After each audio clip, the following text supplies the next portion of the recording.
Austin was a great meeting for us. Josh has been pushing really hard. He's had a lot of other events to consider with the roads, the Northwest, the Isle of Man, and then most recently the Suzuka 8-hour race, which was really important for Yamaha. So it was good to get all those events out of the way, and I think now that he's settled into a routine, he got his just rewards for a lot of hard effort put in on practice and qualifying. So a double win was fantastic for him. Yeah, great. Me and the bike are very comfortable and working as good as we can at the moment. So it's not that I'm still learning the bike. I think I got that over with in the first 3 or 4 rounds. But now we've just got to focus on trying to improve some area to try and have an advantage over the competition. I'm really pleased that it's not just Josh pushing Shaky now. Keogh's coming to the fore there. Dan Linfoot's riding really well. I think he deserves all the plaudits he's getting.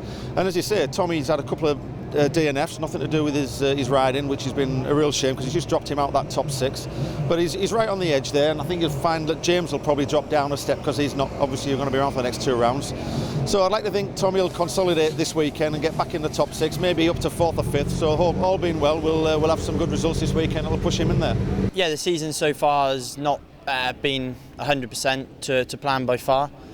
We've had a few ups and downs for sure, but we've always been there or thereabouts. We've just had a little bit of bad luck, so hoping to try and turn our luck around, for the second half of the season now.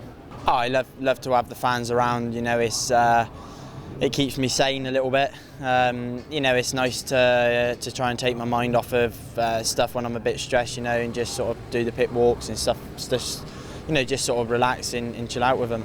Focus for race 1 is just to fight for the podium. The pace is going to be strong. It's going to be hard. I think you're going to have Josh, Shaky, Keogh, myself. I think hopefully all battling for the win. Anything can happen. I could be first, I could be 6th. I think the race is going to be close. Byrne and Brooks, 2 of the guys very much involved in the pointed end of the championship. Linfoot currently in the top 6. The lights took a long time, and finally we get the lights out. The race is on, the first of 3 this weekend. Is it going to be the only one in beautiful conditions as they swoop down into Old Hall Corner? It's Byrne and Brooks. The old BB are at the front again. So Shane Byrne, Josh Brooks. Brooks typically already looking ebulliently from the inside line through Ireland, and he slams the Milwaukee Yamaha through, then runs wide, gives Shaky a chance to retake the lead as they drop into Shell Oils. This is shocking how much Brooks and Byrne are beating each other up. This is exactly.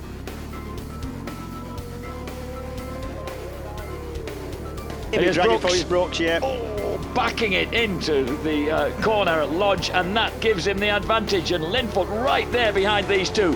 Quickly up, here's Keogh's underneath Tommy Bridewell. You can just see Brooks putting 3 or 4 bike lengths into everybody now. At 36.12, that's the fastest. As Bridewell goes underneath Linfoot. Here's Keogh's trying to make a move on Byrne this time, and even dropping the inside leg's not going to help. Down the hill, here comes Keogh's looking underneath Josh Brooks, and as neatly as that, he slips his way through past the long-time race leader. Keogh's, Bill Base BMW wins again. Josh Brooks 2nd, Shaky Byrne in 3rd place. Tommy Bridewell will take 4th. Obviously during the race, had a good fight with Shaky. It's never easy, but that was particularly difficult to make passes here and make them stick. Every time I made a pass through either good luck or good judgment, then he'd be straight back by me. So that was exciting, but I wanted to try and lead the race and see if I had better pace. But ironically, when I did finally get into the front, I started making a load of mistakes, and then Keogh came on the scene and was clearly riding fast. So I tried to cling on to him, but he didn't make any mistakes, and I was forced to take 2nd. So I'm happy enough. Obviously, I want to continue to get wins and close the gap at the front, but 2nd we'll have to do today. The whole idea with Andy Reid was that he's riding really well, and I have a general feeling that whenever a rider's under pressure and has got a championship to win, all he's thinking about is his job for the following year. And our idea there was, we got Andy on a 1-year contract this year, and we put him on the FFX Yamaha. And the whole idea was that we just wanted to get everyone away from him and just let him concentrate on the finish of the season. And I always wanted a young rider for next year anyway, so I just seemed a natural choice to re-sign him and get him into 2015 and beyond. We're not just too sure yet. We've got to wait and see what happens with the Yamaha and whether there's a new model bike coming out. We're not sure yet where we are with that one. Big decisions have got to be made there. I'd like to think it'll either be on a Supersport 600 or be on a stock 1000. The conditions at the moment are damp but drying. When the lights go out, we're off. Josh Brooks on the white, black and red Yamaha gets good traction out of the blocks. So as they dive down then into Lodge Corner, already a little bit of a breakaway by Josh Brooks and Yuichi Kianari. Third place, Shaky Byrne. There's Hopkins, followed by Linfoot, Tommy Bridewell. Meanwhile, Brooks, Kianari, Byrne still running at the front. The Australian who so loves front running. Easton, Linfoot and Bridewell are locked together there. He didn't want it wet because he couldn't. Here we go. That's going to be clean. Oh, clean and Lovely. smart. Drops it into Hizzies and he takes the lead. This is a little cat and mouse thing that's developing here, Jack. We're enjoying this.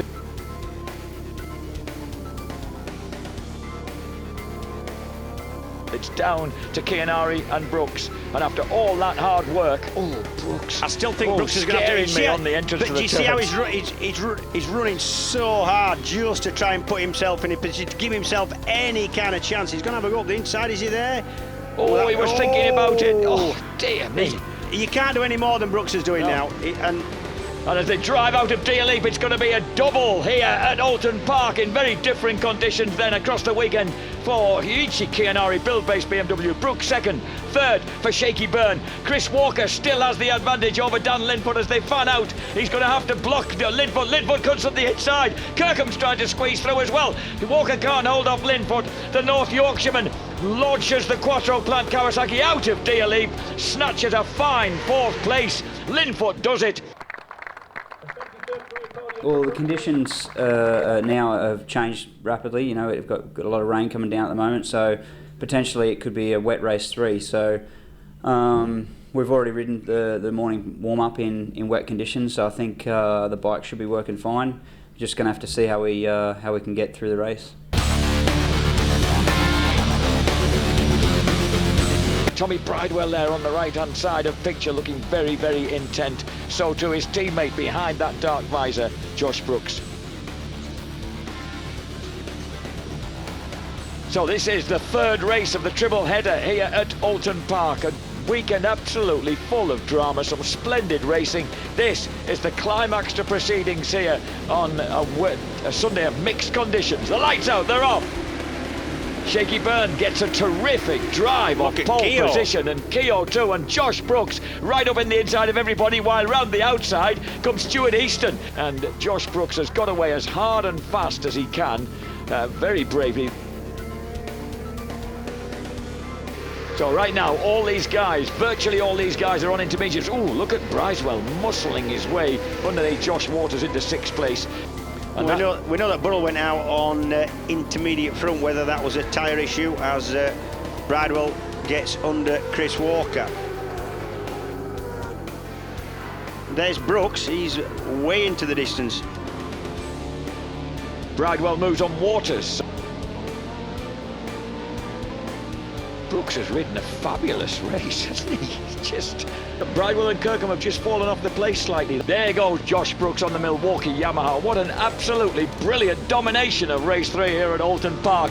Josh Brooks wins it in style for Milwaukee Yamaha, an Australian victory. Bridewell and Kirkham completing that top 9. Josh has been working well right away from the beginning. Lost for words, really. You know, to win a race in that sort of fashion, them conditions, got to be really happy. So, yeah, onwards from here. You know, Tommy, getting back into showdown contention's important for us. It's good for the team. Past 2 rounds, Thruxton and here, we've been showing what we're capable of. So, Josh is getting used to the bike. Every time he rides it, it's becoming more like his bike every time. So, yeah, I think we should have some good, strong pace for the last half of the year, really.